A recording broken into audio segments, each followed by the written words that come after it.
Good evening. I'm Jim Schoonmaker, class of 74, and Vice President of Programming of the Cornell Club of Washington. I welcome you here tonight on behalf of our co-presidents, Annalise Schoonmaker and Justin Condrat, both a class of 14. Annalise is with us tonight and actually suggested this program after reading through some recent class notes columns, which, as you know, used to be in the back of the alumni magazine, but now they're online in the Cornellian section of the Cornell website. So we reached out to our speaker, who said yes and is here despite a recent bout of COVID. She'll speak until about 7:45, and then we'll take questions from the chat. I know you have already read her bio in the program announcement, so I will just say that we are delighted, very delighted to introduce Louise Shelley, class of 72, who is the Omer L. and Nancy Hirst Endowed Chair and a university professor in the Schar School of Policy and Government at George Mason University. And last year, she was awarded Mason's Earle C. Williams Presidential Medal for Faculty Excellence and Social Impact, which is our topic for tonight. Louise, welcome. Thank you. And among the audience, I recognize quite a number of names. So some of what I'm going to tell you, since you're a similar generation to me, of Cornell will know about, some of you won't. So anyway, I'm going to do a bit of a true confessions in the beginning. So my activism and my effort to influence policy go way back to my Cornell days. And in my freshman year, my friend and I, Raisa Scriabin, who lives in Potomac now, decided that we wanted a language house, but there was no space in any of the dorms to give a language house. And so we began to start working on developing a language house off campus. The only problem was that at that time, women were not allowed to live as sophomores off campus. They had to live in the dorms. So by the time we got our language house, we'd also gotten rid of the sophomore living requirement for women on campus. And that took a lot of persistence. And I remember my parents came up for Cornell Alumni University that summer after my freshman year, and they ran into the dean and said something about, oh, you've met our lovely daughter. And the dean said, what do you mean lovely? So my persistence in favor of getting change on campus is something that goes back to, I guess, when I was 16 and 17 years old, because I went to Cornell very young. And then in my junior year, I ran for student trustee. And I was elected one of the first two student trustees along with Gordon Chang. And I ran on a housing ticket, not on a, overthrow the campus ticket. But so that was sort of part of my life. And as I was joking the other day, and not entirely joking, that my business school education or my learning about budgets started at that time, because they couldn't have any of these new trustees making idiots of themselves with financial issues. So we got lots and lots of training that has stood me in very good stead for the next 50 years. So while I was at Cornell, was the activist 60s. Cornell was shut down in 68, in 69, and I was studying Russian literature. And then I was also very interested in penal reform. And so I went to petition for an independent major in penal reform. And they said, we don't have anything like this at Cornell. And I said, well, as Cornell said he was founding a university where everyone could study everything. And this crime issue is going to be a very important issue. It's going to be decisive in our society. I want to be able to study it. So eventually the dean relented and I got my major. And so when it came time to graduate, I was not that good at Russian literature studies. And so I went off to study crime. And when I first got to graduate school, my professor said, isn't it too bad that I don't have a student who knows Russian. I have so many books that I have, and I'd like to be able to share them, to use them. And that was the beginning of my combining in my graduate study Russian and crime. So let me get into sharing my screen. And start talking about this social impact on government policy. So when I went off to study crime in Russia, I went and lived in the Soviet Union from 1974 to 1976. And I described this at that time as obscure a topic as Mesopotamian archaeology. And I mean, fortunately, I got a job, but I never was teaching about my specialty. But we're going to get back to Mesopotamian archaeology because, like my specialty, it's become much more relevant. So I'm sitting in my first years in academia, writing about rule of law in Russia and its absence in the former Soviet Union. And I remember one of my first public policy addresses was something called the Sakharov hearings in London, which were organized by Nobel Prize winners who went to support Sakharov. And this was a major international gathering for individuals interested in human rights abuses. So this was sort of my first application of my research to policy. So it's very early in my academic career. So I was working on rule of law and the absence of rule of law. But as the Soviet Union began to collapse almost 30 years ago, which is in 1989 is when the Eastern Europe started breaking off from the Soviet Union and the Soviet Union collapsing in 91, I saw the importance of organized crime and corruption. And these, I thought, would be not just transitional problems, but fundamental and enduring problems. And I identified there was a point in which in 1992, Seymour Hersh, who's a very famous journalist, came to see me and said, I've been told by the State Department they're not allowed to talk about the problem of organized crime. But they said that you're saying something on it, and so I should talk to you. And so he had a cover story in the Atlantic and quoted at great length from an unpublished manuscript of mine, in which I said there would be, as a result of this organized crime and corruption, over time, there would be a decline in democracy. There'd be a threat to free markets. There'd be a threat to free and independent media. There would be labor and other human rights violations and major harm to the environment.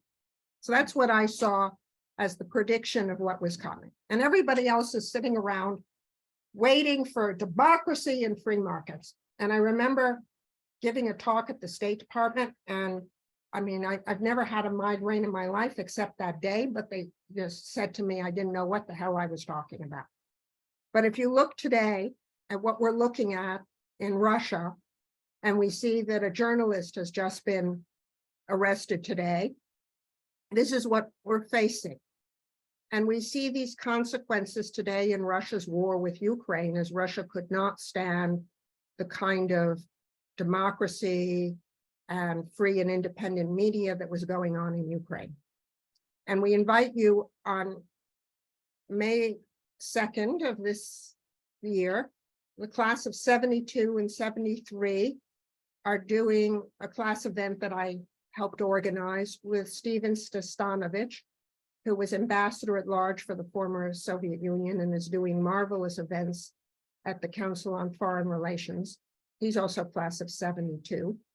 And he's going to talk about the situation in Ukraine and what we're going to expect. So you're all welcome to that. Jim's already gotten his notice, but we can forward it all to all of you. But this is part of sort of research that's informed the future. So as I think back on my career in the 1990s, I was this sort of disdain person, the contrarian, who knew, nobody wanted to hear. They didn't want the message. They wanted to kill the messenger.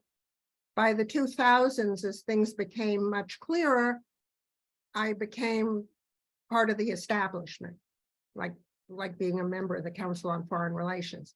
So there's just been a total change in my life. I haven't changed, but everything around me has changed, and that's changed the way I approach and have access to policy decisions. So, as I say, Russian organized crime went global in the 1990s, and so did I. So instead of just being a specialist on Russian organized crime, I became a specialist on transnational organized crime. And if you're listening today or yesterday to some of the top administration talking, corruption is now a national priority of this administration, something that needs to be dealt with, and the problems of kleptocracy that I was talking about. And these problems are challenging our society at the highest levels of governance. And President Biden has declared corruption a national security issue, and there's been a new executive order on transnational crime.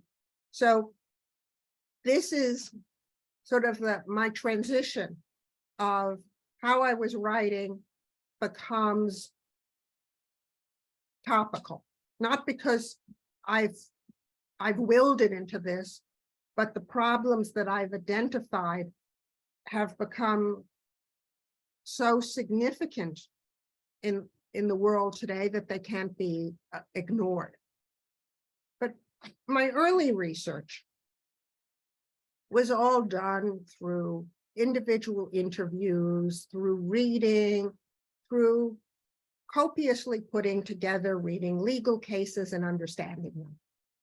But now the phenomenon of transnational crime is just so large, you can't do it through this sort of individualistic approach.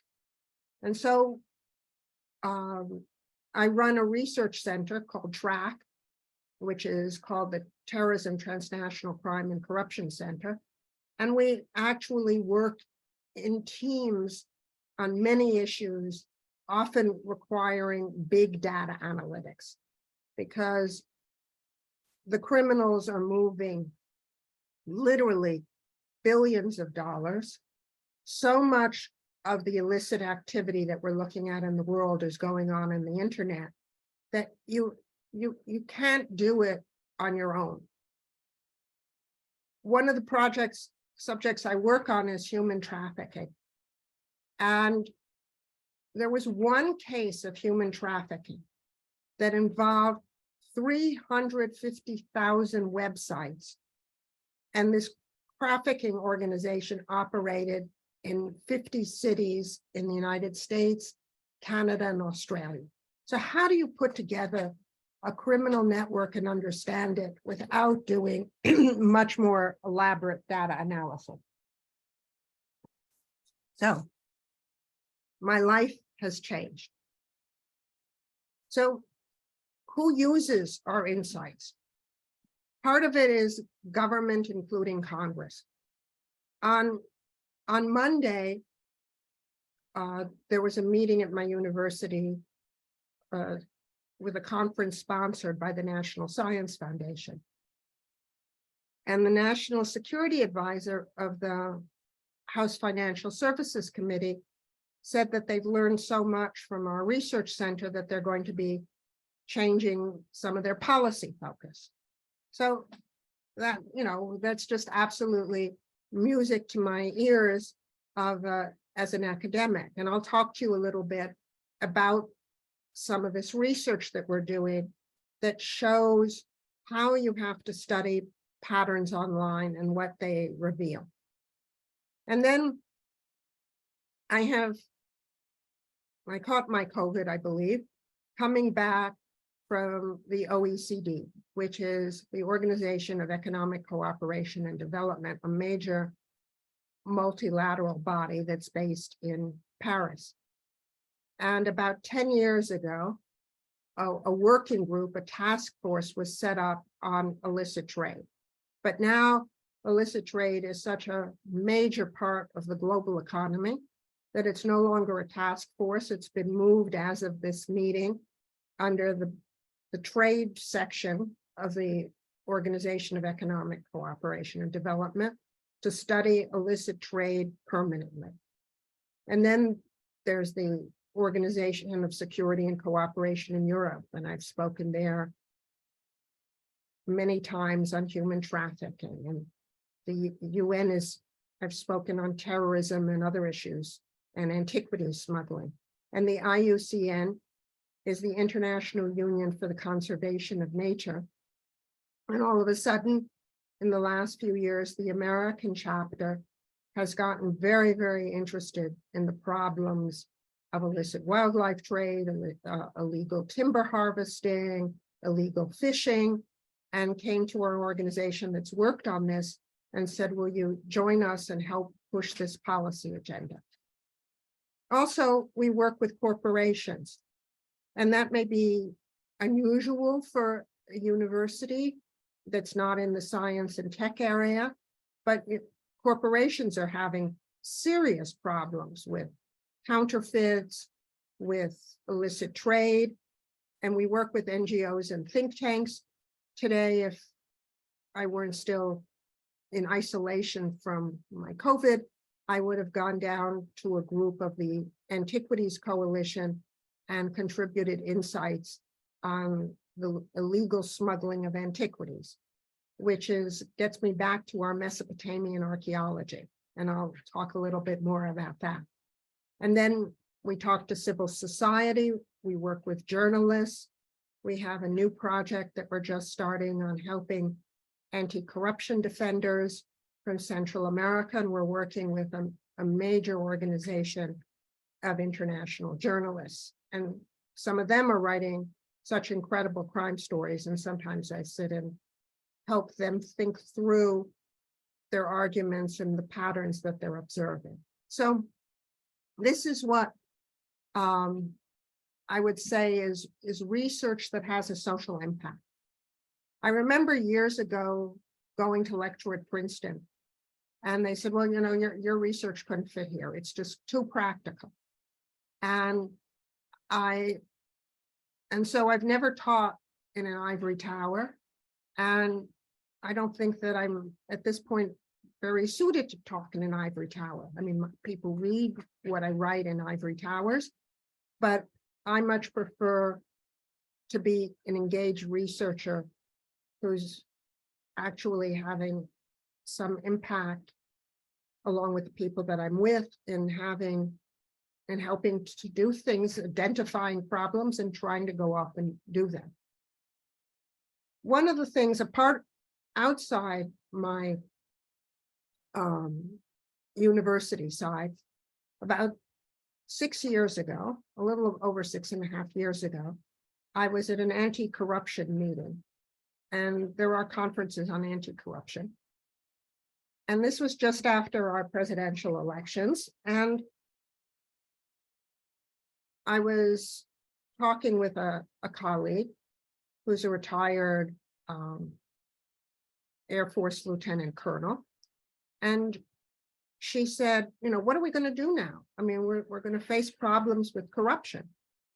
So it's sort of funny. There was a group of men And they held a meeting and said, oh, what are we going to do now? And nothing happened. And the two of us decided that we'd start a network. Well, this network that the two of us are running with now one younger member is over 1,000 people. And it is a network. It is a non-registered organization. And it has no website. And it has a membership, but you don't have to declare that you're a member of the membership. And we have members, staff members of Congress. I remember in this period since the Ukraine invasion, going down to brief a senator through the Council on Foreign Relations. And all these people knew each other in the room, not because they were CFR members, but because they were members of this anti-corruption network. And so the senator turns to his staff and says, do you know about this? They said, oh, yes, Senator, we're all part of it. So this network, which we help convene. I can't work on legislation because being an academic, I can't lobby. But there are people in our group who do, and they have helped usher in enormously effective legislation. So this is something that I do in my spare time, or what I do in what used to be my spare time. And yesterday, we had our monthly online Zoom meeting. So there are things that one can do in a university, and there are things that one can't do within a university. And I never expected this thing to grow. And it is just such an enormously close and supportive community that ranges with people in age from their 20s into their 70s. So what are we doing, and what issues are we working on now? Because at the moment, I write my own books, and I plan to write. I'm revising a book now on human trafficking, and I'm planning to write a book on counterfeits. But much of our work we're doing as teams. So several years ago, we got a grant from the State Department to examine antiquity smuggling out of Iraq and Syria. And we worked on this in the web, finding these antiquities for sale, and also looking at the dark web, which you have to access through special tools. And we had a team that knew not only Western European languages, but Arabic, Kurdish, Farsi, Turkish, and we could begin to trace the networks. And so we edited a book out of this as a group, but we go out and talk about these things, so that I've spoken to the United Nations counterterrorism group under the Security Council. Yesterday, I would have been working with the Antiquities Coalition. I've testified in Congress on this. So this research is not just to understand the problem, but to try and find ways to make the online community much more accountable in what they're selling and how they are facilitating sometimes the funding of terrorism, because we could find linkages between the sellers and terrorist groups. Also, for almost 5 years now, we've been running the terrorism database for the US State Department. So every year we enter about 9,000 incidents of terrorism from around the world, and have an incredible understanding of what is going on in both international and in domestic terrorism. Also, my last book that I wrote was called Dark Commerce: How the new illicit economy is threatening our future.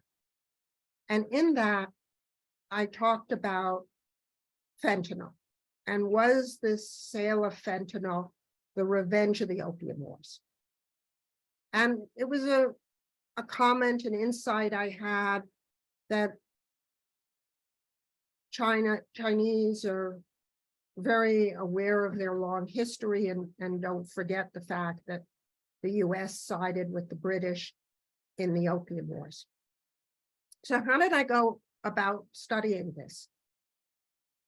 So one of the things is I found a Chinese speaking researcher who could understand how to learn how to scrape information off websites and could trace the companies, because one of the advantages of studying the production of fentanyl is that it's mostly produced, the chemicals, in legitimate companies in China. So you can find their registration information. And so we did this for a very significant period of time. And combined this with through our connections, we found an AI firm that had Mexican and Chinese trade data. And we found out that many of these websites that we studied were really working for one company, and that much of the trade was going to two front offices, one in a taco stand outside of Mexico City, and one to a herbal pharmacy in Southern California. Well, to make a long story short, the company that was identified in this as the chief kingpin of all of this trade, a registered company that receives subsidies from the Chinese government, was sanctioned by the US. And on Friday, there was a hearing on the Hill on, not in the China Committee, but in the House Financial Services Committee on fentanyl, and this research and its insights were cited. So we've also had 2 NSF grants in the last few years, National Science Foundation. One, we decided to look at the supply chain of human trafficking. And what we found was that much of the, there's that 80% of the cases, federally prosecuted cases of human trafficking, occur in hotels. And so there's been some analysis of the cases, but we sat down to really thoroughly look at the problem. And what we came up with was the fact that like in the past, like in the time when slavery was legal, the biggest profits are now being made in human trafficking business, not by individual traffickers, but by legitimate companies, by the companies that provide advertisements, the social media that does this, by the hotels that facilitate this. And so we've gone back to a structure of finances since everything went online with human trafficking that has changed the phenomenon dramatically in the last 15 years. So that was our first piece of research. And you can imagine, last year I was able to testify for the House Science and Technology Committee that had a hearing on human trafficking, and pointed out to the committee, even though some of the members were very aware, how involved legitimate businesses are in human trafficking, and how we need to stop thinking about this problem just as one of organized crime, and think about the enablers who have an important role in human trafficking. Then, just during the pandemic, we got another NSF grant on studying counterfeits. And so for a while, we went to online seminars and looked for a problem and a set of data. And I joke that we found, or we were matched up by Homeland Security, our team and 3M Corporation. And why was that? Because 3M had massive problems of counterfeiting of its masks. And it didn't have any data analytic capability. And they're going over to Homeland Security and saying, can't you help us with this problem? And Homeland Security didn't have data analysts. And we showed up and said, we need some data. So they said, okay, this is it. We solved this problem. We get 3M off our backs and we get these academics and maybe they can work together. Well, soon the Intellectual Property Office of DHS was swamped with cases that we had managed to put together. Because having never worked on this problem before, I had this incredibly smart team and they figured out how to map the illicit supply chains of these masks. As a result of our work, and this was a little while ago, we led to the confiscation of over 60,000 counterfeit masks worldwide before they went into supply chains for, or they were in supply chains. They were heading towards medical workers, emergency workers, and we were able also to lead to the confiscation and takedown of over 20,000 social media posts and 20,000 advertisements for these counterfeit masks. So it shows you the power of just a few people doing data analytics. And just as we found in our study of human trafficking, that a lot of this was being facilitated by online platforms and social media. And a lot of there were fraudulent documents that were attached to some of these shipments, but there are also certain European companies that are supposed to certify the authenticity of goods, and they certified them without ever looking at them, and they were counterfeit. So one of my sort of insights lately that I was making at the OECD meeting on illicit trade is we keep talking about this all as a problem of organized crime. And we've got to move away from this idea that everything is organized crime. Yes, there are organized criminals and they are involved, and some of this crime is organized. But in this, we were able to find these counterfeit masks because all of them were produced in, or 90% of them were produced in legitimate registered companies in Hong Kong and China. So you could see and trace their origins because they weren't some fly-by-night criminal organization. And now we're just starting to do research on understanding the economics of it, because we have data on 100 of these different cases that our team is now understanding and analyzing to understand the companies, where the investment capital comes from when they get out of one type of counterfeiting and going into another. So to help anticipate these problems and help deal with them effectively. And one of the points that I'm going to be making in this next book that I'm writing on counterfeiting is how this is not just an intellectual property problem.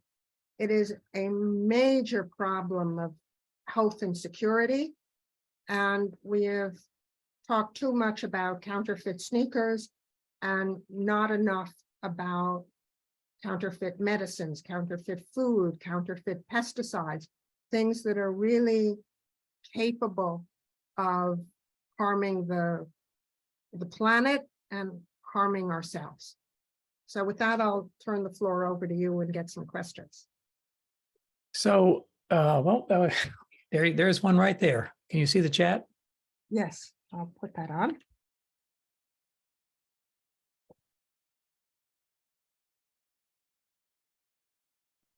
No, I don't see a question in the chat.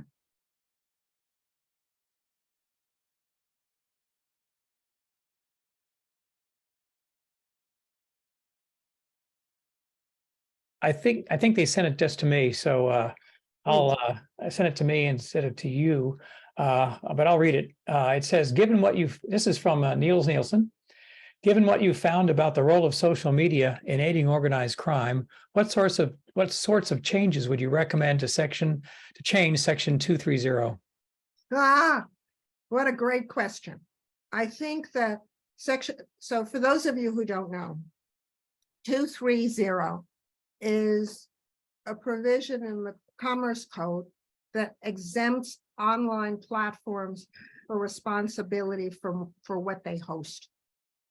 And this is what's been enormously conducive to the growth of the illicit antiquities market, to human trafficking. For example, this problem of online sales of sexual services was so large that DARPA, which was the research arm of the Pentagon, or is the research arm of the Pentagon that developed the internet, spent over $60 million on a research project on human trafficking. And they found that over a 2-year period, there was $250 million spent on advertisements for human trafficking. So we're looking at an absolutely colossal phenomenon.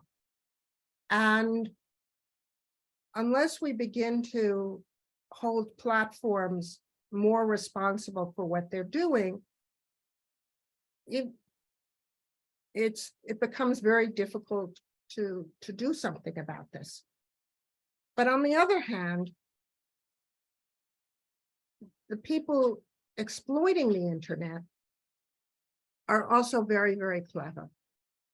And I'll be open and say that we're working with Amazon at the moment after they found out what we were doing with counterfeit masks, and they have a major concern if you're going to have customer trust that you don't have counterfeits in the marketplace.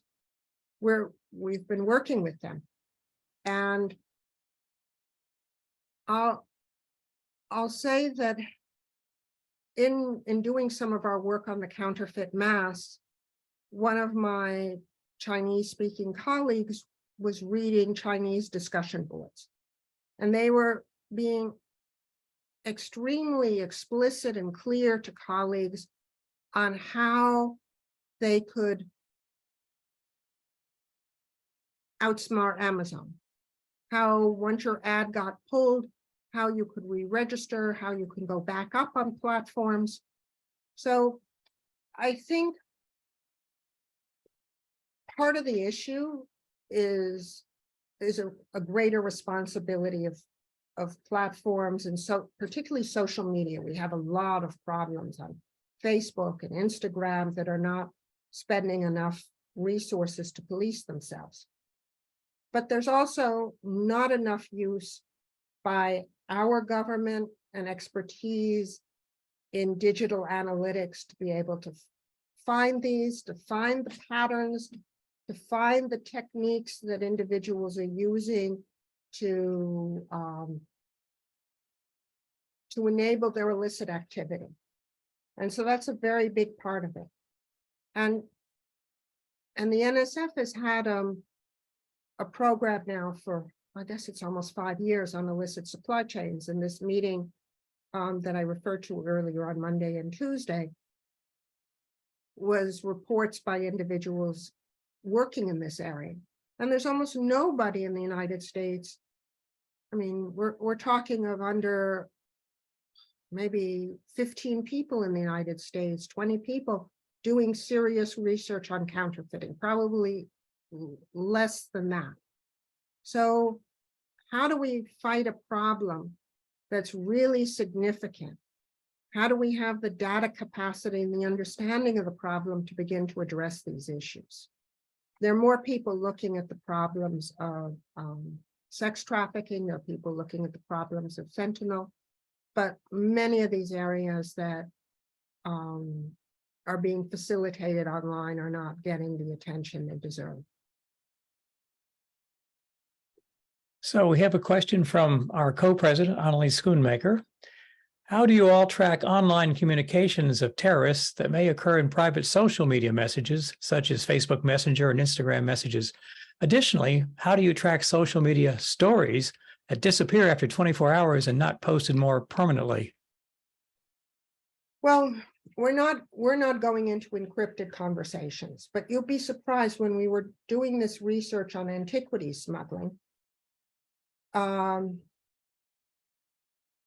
You might find somebody advertising something online, and they'd have a WhatsApp number or some other number to carry out the negotiations. But if you followed back the people that you were looking at and their Facebook pages, which are not hidden, you'd find that they were associated with, friends with people who are part of terrorist groups. So I know there are people who know how to break encryption. And sometimes there are also problems of individuals in these worlds who can't keep a secret. So, for example, the part of the NSF grant that we've done on counterfeit masks, we work in the open web and the deep web, nothing that you need any special tools to get into. We have a co-partner at NYU, and he's a specialist in the dark web and some of the problems that you're alluding to. But sometimes these criminals have fights with each other, or terrorists do, and they leak documents. They hack into each other's files and leak documents. And you can gain an enormous amount of insight out of these leaked documents. And so people go to great efforts to be secret, and then their enemies gang up on them, and you get enormous insights through that. But it's not my methodology, it's not what I do, but people do that. And they learn an awful lot that way. And academics can even study this. A government can certainly can, but academics can, because if you've leaked this and posted it on an open website, then it's fair game to use for research.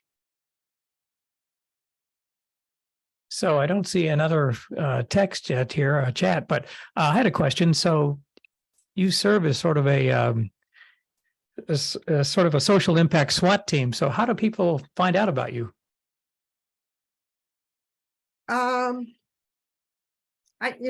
It's interesting. I mean, there's word of mouth, and then there's a growing international community. So for this Anti-Corruption Network, every week we're adding new people. Mostly they're American, but it's now an international network. And people talk, and people introduce people into the network, and the same thing comes. I mean, new people somehow. Also, I would say that the way criminals use social media a lot to reach others, there are people in our field that are extremely good at social media. So I have one affiliate of our research center who used to work in the government, and he literally has hundreds of thousands of followers on LinkedIn. And so he is constantly blogging, and whether we have an event or we have some publication, he puts it in there. And with that, you reach large numbers of people. So how do I say? Someone once said, you need a network to fight a network. And that's very, very much the case, that people learn, and many of them are policymakers. And so they read about this, and they come and they want to talk, or what the biggest barrier is the fact that people think that if you're an academic, there's nothing practical about you, and therefore academics aren't useful. And I think that's become less and less of a problem for us. Because, I mean, we're not actually putting together cases. That's not our job. We're researching them. But for example, when we could trace the supply chain of a counterfeit mask from the point of city of origin to where it was landing in Los Angeles or in a warehouse in Louisiana, then you've got a case. And, you know, we'd give it to 3M and they'd hand it off to the government. That's not our job.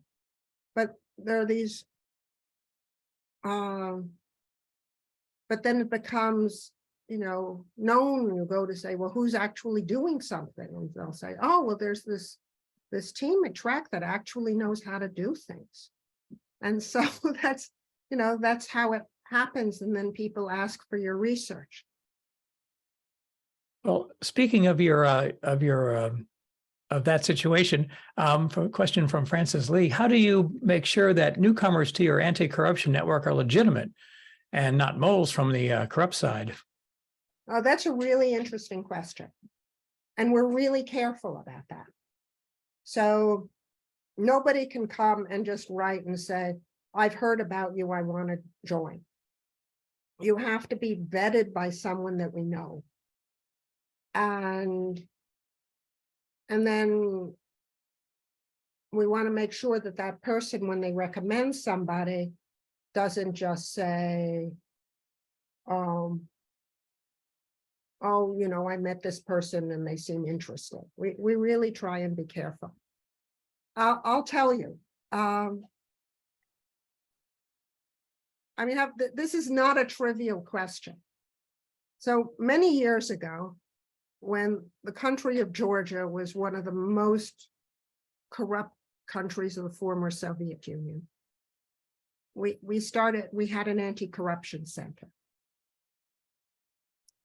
And I will say, in running this anti-corruption center, we had some problems with people that we employed, and we had problems with people that we funded. And with two people we employed, I mean, I remember one case where we found out that one of the people in our office got someone he recommended hired and was extorting money from him as payment for this job placement. But then there was somebody else that we really, he just was too swarmy for us. So about a week ago, 2 weeks ago, I get a notice from one of my colleagues who was a young researcher in that center, who's now a tenured professor at the London School of Economics, writes me and says, I've been looking at Ukrainian sanctions and how they're being evaded. And you, of course, remember RB. I mean, he gives me the name, because he says he's showing up again. You know, we first found him selling real estate for Trump to corrupt individuals in Florida. And now he's gone back to Georgia and he's involved in sanctions busting and in all kinds of illicit activities to evade sanctions against Russia through Georgia. So, you don't always get it right. But if you get it right enough of the time, you can make a real difference. We have another quick counterfeit question. How do you make sure that, do you also do research in counterfeit drugs, like over-the-counter drugs, like for diabetes and vitamins and that sort of thing, and the supply chain for those? Okay, so one of the things that we collect data on, we still have to analyze, and this is a 5-year project, is we get data from a company that monitors online pharmacies. And many of these online pharmacies are selling counterfeit drugs or substandard drugs.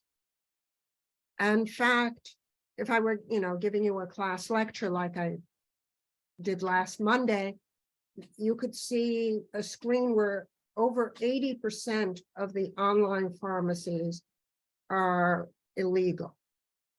And anybody who tells you that you can go to a Canadian pharmacy and that they're okay, don't believe them. And because you can register a pharmacy in Canada, for example, in one case we were studying that was registered in Saskatoon, where they never set foot in Saskatoon. They were criminals from Asia, and they were selling inferior counterfeit drugs through this website. So we have this company that does this and that provides us data to analyze, and we're going to next be looking at whether some of these are networked, because it's a really, really serious problem. And I would just ask this question. If people wanted to do what you do, what should they do? It's a lot of do's. So there are many ways to enter this field now. It's not like, I would not suggest going and getting a criminology degree, because that's too narrow. You need to be as broad as possible in working on this. But the people that I have working with me, just to give you an idea, one was a commander of a Coast Guard vessel. One person, someone worked in business. Someone had a Fulbright in Italy studying efforts against organized crime. There's just so many different ways and others are data specialists, supply chain experts. This field touches everything these days. And so there are different points of entry into this field. And the students that I teach, some of them have come to do certificates in illicit trade, have very, very diverse backgrounds to begin with. And they, learn the basics and find some job in the government that they're suited to. And then many people who are in the government go work in the private sector subsequently. But there's not one career trajectory for this. Well, I would just say we're glad that you chose that, because this is very fascinating and quite fascinating. And I'm sure you could go on with a lot of other stories, but we've rolling up on the hour here, and I do have our president watching over my shoulder. So, but thank you, Louise. Thank you again for doing this and powering through the COVID. And I hope you feel better. Oh, I'm in good shape these days. And I'll just say, I'm supposed to be here. The reason I'm doing this on March 30th is this is Women's History Month, and saying that women can work in this unconventional field and be trailblazers. Maybe it's easier to be a trailblazer in a field in which there isn't so much established competition. Well said. Thank you. And I want to thank all of you for joining us, and stay tuned for more programs like this coming up. Just go to cornellclubdc.org. Everything is listed there. And if you're not currently a CCW member, please become one. We look forward to seeing you in our next one. So thanks again for tuning in, and have a great night. Good night, all. Thank you. Great seeing you all.